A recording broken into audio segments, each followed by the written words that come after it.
All right, what's going on, everybody? Welcome back to the channel.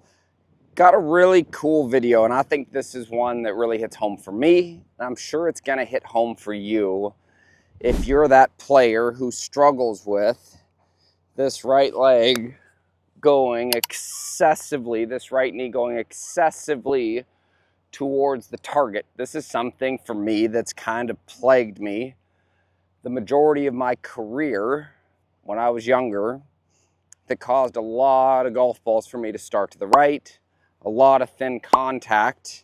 And for me, what it did mostly is it got the club rising too much, which rising too much would actually open the face that made me have to twist it more, and I created kind of a two-way miss pattern because of this. So I've done a lot of drills in my life trying to manage and get rid of what this is actually doing. Now, if we go into some of the ways that I think that a lot of us try to work on this, I think we get it wrong minutely. So my first one that I was always trying to do, and if you're this person, this video's for you.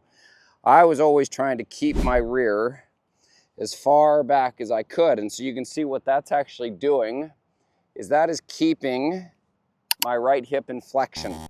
So a lot of times that flexion actually starts to move us forward because it's going to be really hard for the arms to get down to the golf ball here. And so what's going to happen if I stay in this much flexion?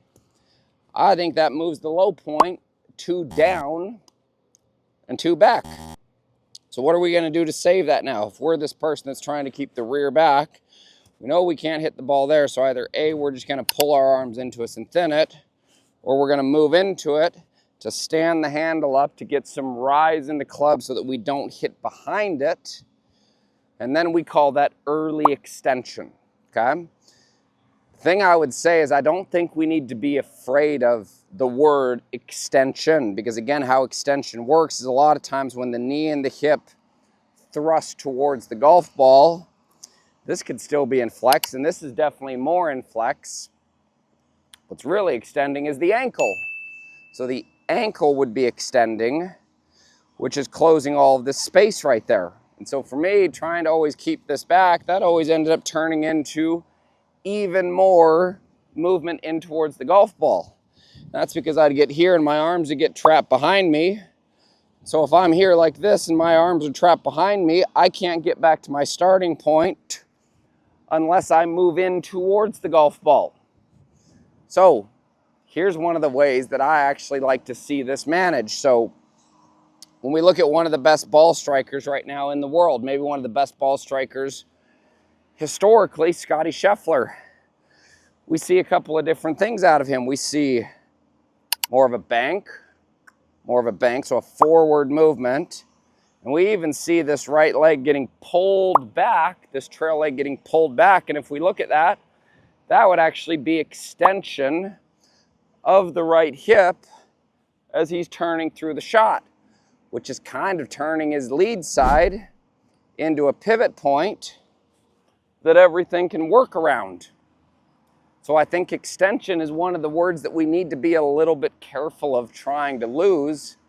I think it's where we actually direct that force and that movement to that would be more beneficial, okay?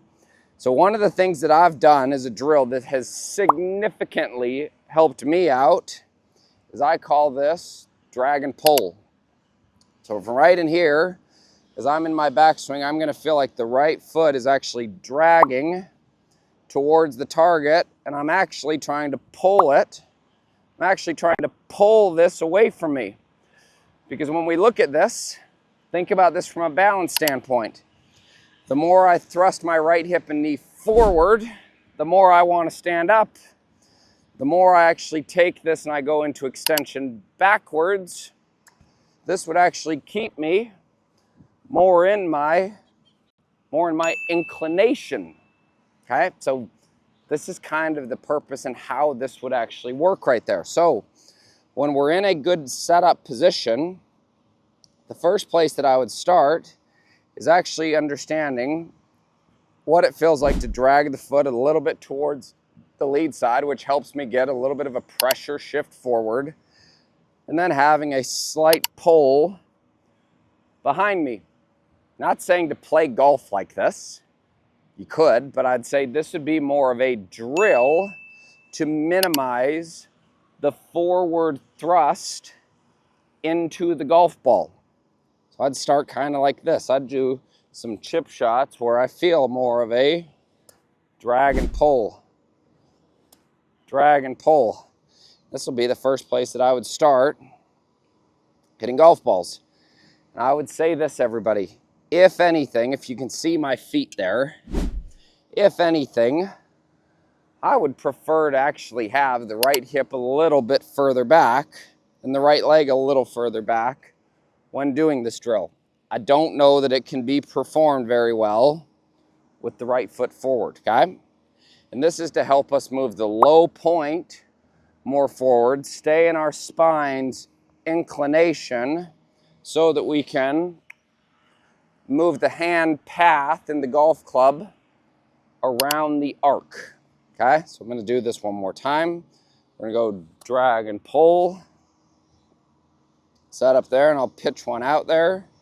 I'll go drag and pull.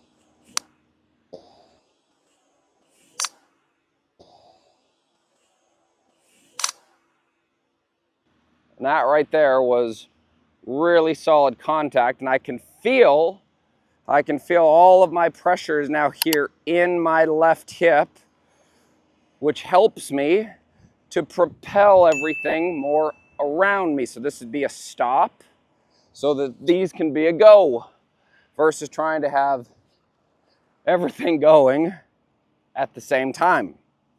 Let's do that again. So I'd throw this right here.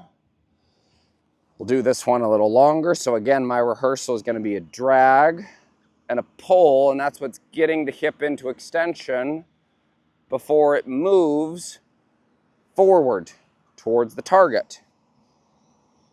So I'd be in here, rehearse this once, drag and pull, and then we'll let this go.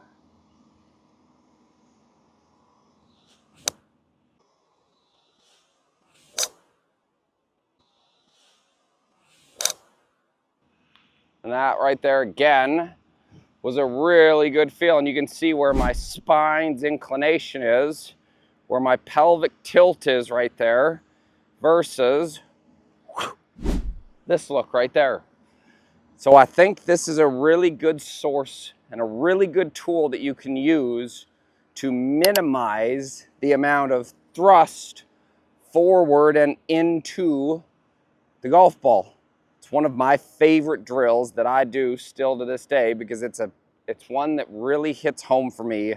It's an area I've struggled with a lot, and this is why I'm able to put, I think, as much information out here as I can for you guys because of all the stuff that I've had to work on or that I've been able to work on because of that. So I hope this helps. Give this a go. Remember this, guys, this is a drill. I'm not saying that you need to go do this in your full motion.